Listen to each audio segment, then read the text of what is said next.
अस्सलाम वालेकुम everyone, welcome back. आज हम बनाने वाले हैं आलू की पूरी बहुत ही आसान तरीके से। इसमें आलू और बेसन को हम मैश करके पूरी बनाने वाले हैं, तो बहुत ही मज़ेदार बनने वाली है।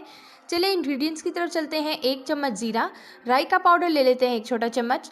यहाँ पर धनिया कटा हुआ है, हरी मिर्ची भी साथ में हमने काटनी 2 चम्मच धनिया, अजवाइन आधा चम्मच, हरी मिर्चें 2 से 3 कटी हुई, लाल मिर्च मैंने कुटी हुई ली है, नमक हस्बे जायका, यहाँ पर दही है 4 चम्मच, इसके अलावा मैदा है 1 कप के करीब।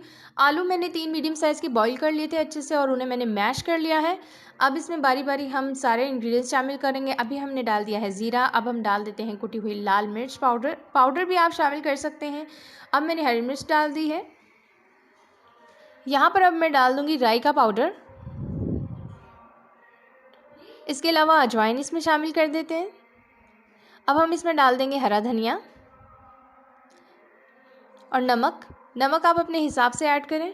अब इसे अच्छे से मिक्स कर लें। पहले आलूओं में मसाले को अच्छे से मिक्स करने के बाद आपने मैदा शामिल करना है। पहले मैदा नहीं डालना, वरना ये होगा कि कहीं कहीं पर जो है स्पाइसेस मिक्स होंगे और कहीं कहीं मिक्स नहीं होंगे। सब कुछ अच्छे से मिक्स करने के बाद आप इसमें मैदे शामिल करेंगी, जितना भी आपने मैदा लेना है। 3 मीडियम साइज़ के जो आलू हैं उसके लिए हम पाव के करीब मैदा ले सकते हैं।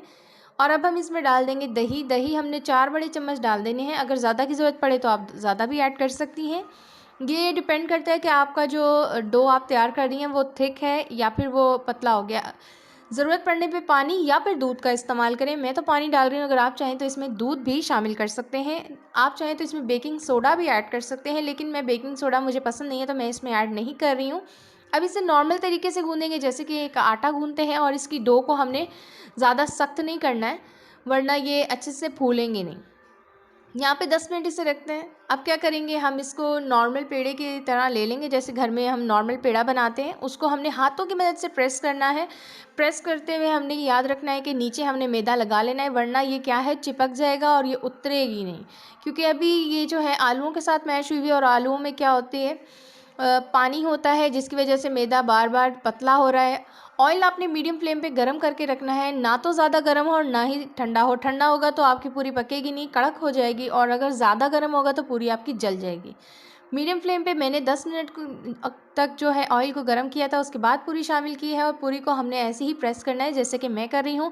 अगर आप मेरे चैनल पे न्यू है तो चैनल को सब्सक्राइब कीजिएगा। इसके अलावा भी मैंने बहुत सारी रेसिपीज़ अपलोड की हुई हैं। आप अगर चाहते हैं इससे भी मज़ेदार कुछ सीखना तो मेरे चैनल पर विज़िट करें और सीखें कुछ मज़ेदार और आसान सा। यहाँ पर हमने पूरी को तकरीबन 3 मिनट एक साइड से और 3 मिनट दूसरी साइड से पकाना है। अगर आप इसे क्रंचपन देना चाहते हैं तो आप इसकी हर 3 मिनट बाद साइड चेंज करें 2 से 3 बार, तो ये क्रंची रहेगी। तकरीबन 5 घंटे ये क्रंची रहेगी, अपना क्रंचपन नहीं छोड़ेगी और ये फूल जाएगी।